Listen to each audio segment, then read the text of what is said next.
Hi everyone, Happy New Year and welcome to Nippon Spoon. On this channel, I share halal-friendly Japanese home cooking recipes. Today, I'm cooking Nikujaga. Nikujaga is a classic Japanese home-cooked dish made by simmering meat and potatoes in a sweet and savory sauce. Niku means meat and jaga means potato. It's usually made with pork or beef, and many recipes include mirin and sake, both of which contain alcohol. Today, I'm making a simple basic nikujaga using halal beef and alcohol-free seasonings, so it's completely halal-friendly. Let's get started. Here are the ingredients. This recipe serves about 3 to 4 people. First, peel the potatoes and cut them into bite-sized pieces. Peel the carrots as well. Since carrots are firmer than the potatoes, cut them a bit smaller than the potatoes. Slice the onion into wedges.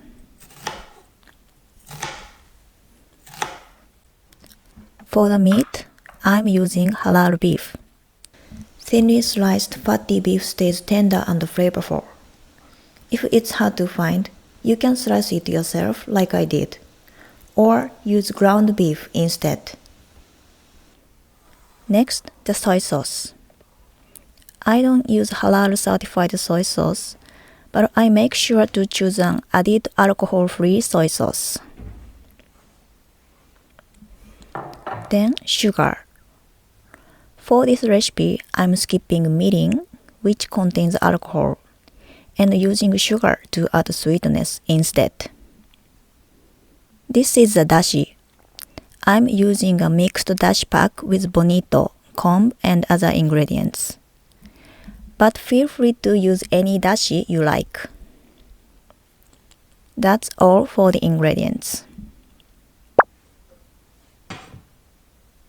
Now, let's cook. First, we'll lightly saute the ingredients to bring out their natural flavor and sweetness. Heat a pan and add a small amount of oil. Once the oil is hot, add the beef. If the slices are sticking together, spread them out and quickly saute over high heat.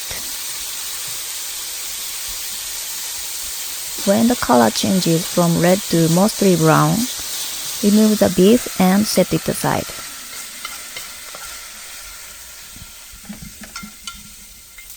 If there isn't much fat left in the pan, add a little more oil. Set the heat to medium. Then add the onions, carrots, and potatoes. Sprinkle a small pinch of salt over the vegetables to help bring out their natural sweetness. Stir to coat the vegetables with oil and saute until lightly browned.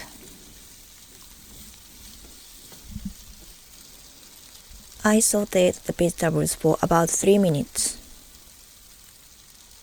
Looks good. Once the vegetables are lightly browned, add the dashi. Return the beef to the pan.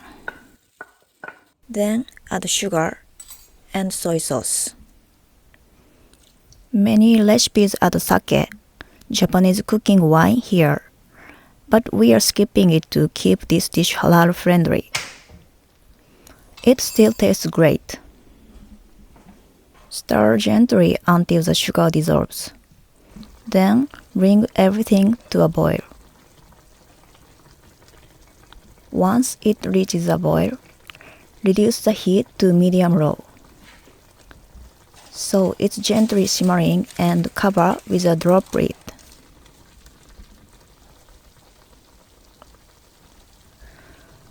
Simmer for about 10 minutes or until the potatoes are tender. If any vegetables are sticking out above the liquid, those parts may not cook evenly. So gently turn the ingredients over once halfway through cooking.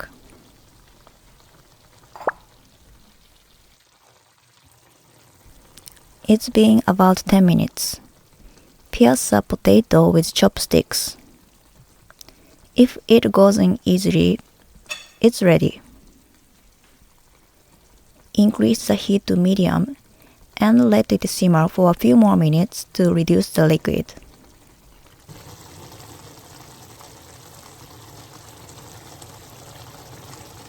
After simmering for about 5 minutes, the liquid has reduced and the flavors have soaked in. This version is gently seasoned. Please adjust with a little extra soy sauce or sugar to suit your taste at this point. Turn off the heat. It's delicious right away and also delicious after resting when the flavors soak in. Your halal-friendly Nikujaga is ready. I hope you'll try making this halal-friendly version of Nikujaga. Thank you so much for watching. I'll see you in the next video.